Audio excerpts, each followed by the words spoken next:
Hi, welcome to another episode of Hot Takes, and what a busy day it is to be Shabina Mahmood. The beleaguered Justice Secretary, well, she's having a bit of a tough time, isn't she? Um, she's caught in the immigration row, she's caught in the prison overcrowding row, and now she's involved in slackening off rules for sentencing. It's almost as though this Labour government has effectively given up on justice, given up on imposing justice, and the only people it sees fit to charge and imprison are people like me, people critical, people who post things on social media, people who don't like the Labour Party, people who say that it's a monolithic Stalinist state. I mean, I only call it that because it is, let's be honest. Because if you are someone who commits some very, very perverse sexual crime, chances are you get away with a non-custodial sentence, or at least 2 years postponed or something. We've seen that happen. But by God, you post something nasty on Facebook, well, 2.5 years for you, my lad, and be quick about it. And in some cases, the death sentence, as we know.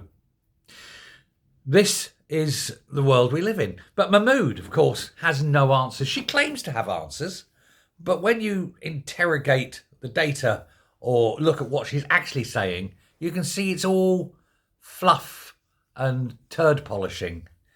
We have a massive problem with overcrowding in the prisons. There's fewer than 1,000 places left, and currently there's 73,000 cases awaiting a court date and a hearing that could result in people being put to prison. Now, I'm, pretty sure you're not going to be able to squeeze 73,000 prisoners into a room fit only for 1,000. So what are we going to do? Well, at the moment, they're taking prisoners and saying, okay, off you go, you can be released. But they're not tagging them like they should. Now, personally, I don't mind releasing prisoners on 2 conditions. One, of course, is that it's non-violent criminals. So people who've committed dishonesty crimes, thievery, burglary or something like that, fraud, that sort of thing. If it's a non-violent crime, I'm happy with them being released. But they immediately have restrictions. They're curfewed. They're on a tag. They're allowed to stay in their house. They're allowed to go, say, to, if they have a hospital appointment, or they're allowed to go to the nearest supermarket. You put them on that tag, restrict their geolocation, and you restrict the time at which they can be out of their house. It's a house arrest kind of thing, and I'm happy with that. It's non-violent. They're not going to harm anyone. Okay? I get it. That's not what this lot are doing, though. They're releasing everybody, including murderers, rapists, molesters of children. They're being released. And they're not tagging them. And they're not having them come and report to police stations and things like that. They're just basically, out you go then. And it makes a mockery of putting them in prison in the first place, surely. The second thing they're not doing, of course, is releasing the foreign prisoners and putting them on a boat and sending them home. Why should we have and pay for foreign prisoners? Put all the foreign prisoners on a plane and get rid of them. That'll free up about 11,000 places, more than enough for whatever they're doing. Now, that's as far as the prisoners we've got. She's also come out, she said, we're going to build 3 new prisons. And I'm like, no, you're not. You haven't got the money, number one. It's a load of rubbish. They haven't got the money. And yes, sure, they can force them through and they can build them. But who's going to staff them?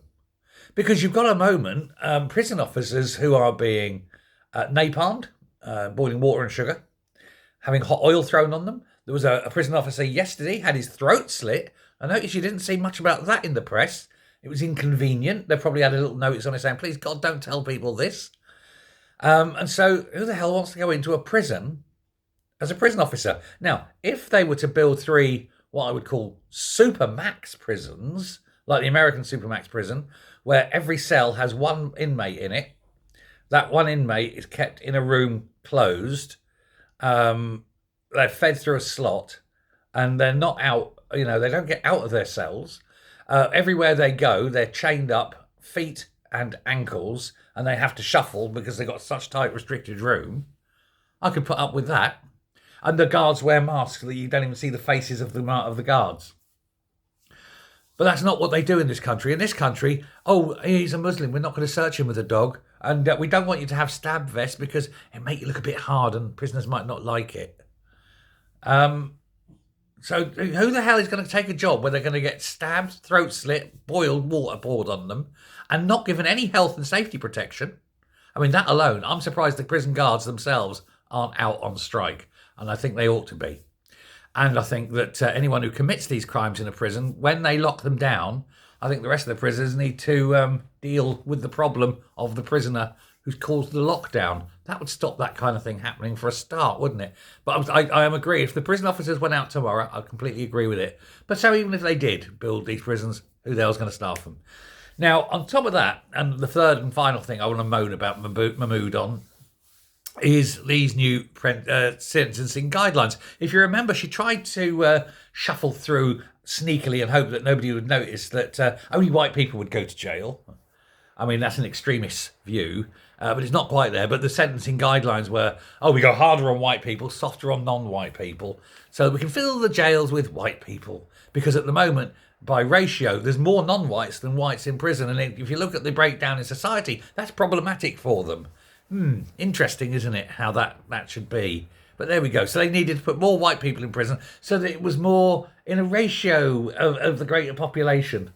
And so she sneaked this in that white people go to jail, and there. And then goes, well, I can't stand on it on my watch. Panic because she got found out. Anyway, having said which, we will review this and it won't go through and it's still there. It's only held. It's not been got rid of. She's pushed through new sentencing review. And there's a wonderful one that anyone who's serving a 1 to 4 year who goes out on early release and gets recalled to prison doesn't get back into prison for the remainder of their sentence. No, they only do a month at most. A month at most, not a full rescinding of the prison sentence. You don't go back in to finish your sentence. That's madness, isn't it? Now, well-behaved offenders are only going to serve a third instead of half of their sentence. So I would suggest that, that's going to be taken in. The first third, they'd serve. The second third, they come out on what they called enhanced licence on tags and curfews, which is what I suggested. More on that in a second.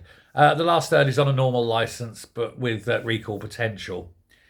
She says there's also going to be no return to the releases that we've seen previously. Yeah, I believe that when I see it. Now, tags.